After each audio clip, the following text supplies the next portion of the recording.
Guys, gumagaya tayo ng sibuyas. Gagawa tayo ng sausawan dito sa aking ulam na okra. Then isang itlog. And guys, dito na natin nalagay.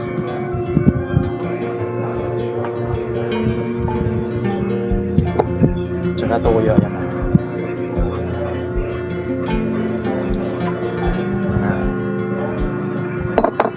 Tapos mayroon tayo ditong suka. Mayroon pa tayong konting suka. Ayan.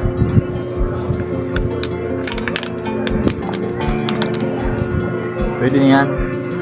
Makakasurvive ng isang stroke survivor niyan. Ayan. Tapos susunod natin yung kamatis.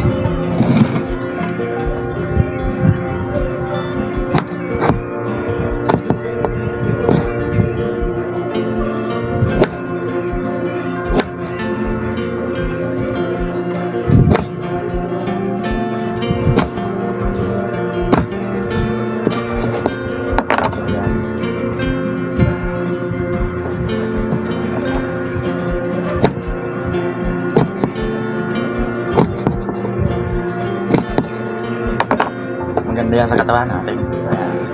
Diba? 2 piraso.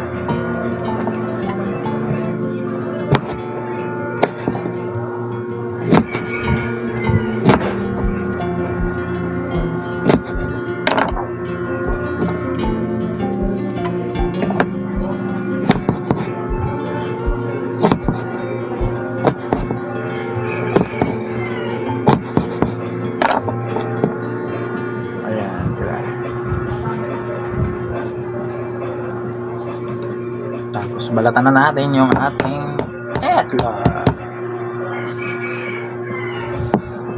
So dahil isa lang ang ating kamay, dahan lang tayo.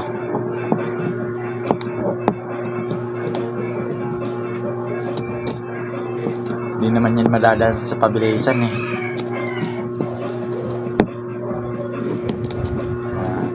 Ganyan lang. So kung napapansin nyo, isa lang yung aking kamay na ginagamit sa pangbalat ng aking itlog dahil nakalak ng ating kamay.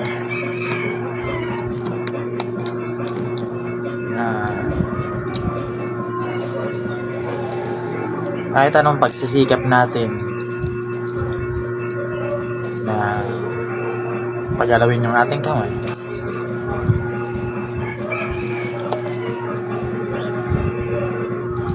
relax lang muna siya.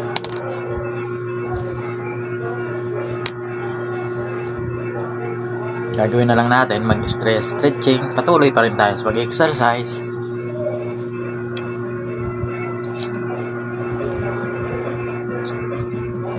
Huwag natin bigyan ng stress ang ating buhay. Libangan natin ang sarili natin kung saan man ang mga bagay na pwede tayong ma-relax.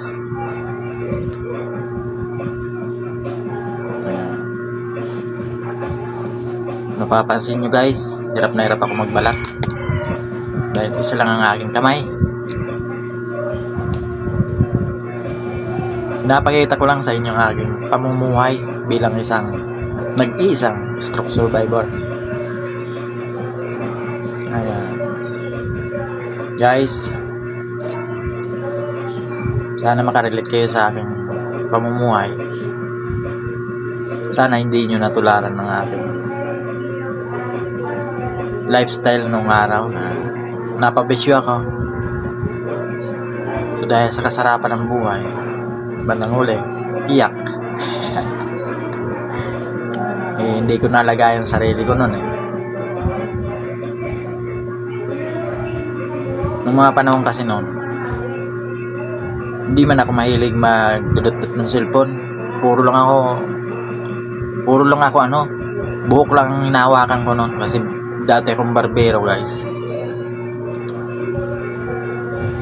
Hindi ako nakakapag-research kung ano mga pinagbabawal sa katawan. Alam lang natin mabuhay lang dito sa ibabaw ng mundo. Yun ang alam natin, yung mag-i-enjoy lang tayo kasi maliman yung aking processing sa buhay na lifestyle. Kaya naabuso ko yung aking katawan. Sana wag nyo nang tularan, guys. So sa ngayon, dahil uso na yung cellphone ngayon, wala nang dahilan para may reklamo tayo sa buhay natin dahil mayroon na tayong cellphone. So wag nyo nang tularan na napasama yung buhay ko noon dahil hindi ko inalagaan. Kaya okay na to, guys. Gayitin na natin ang kutsara.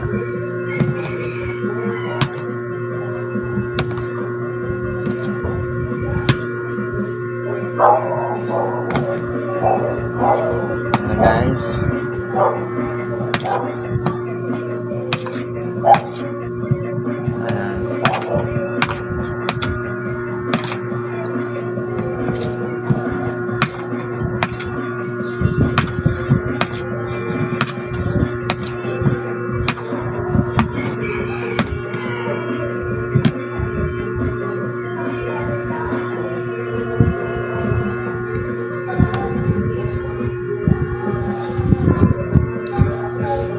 Bye bye.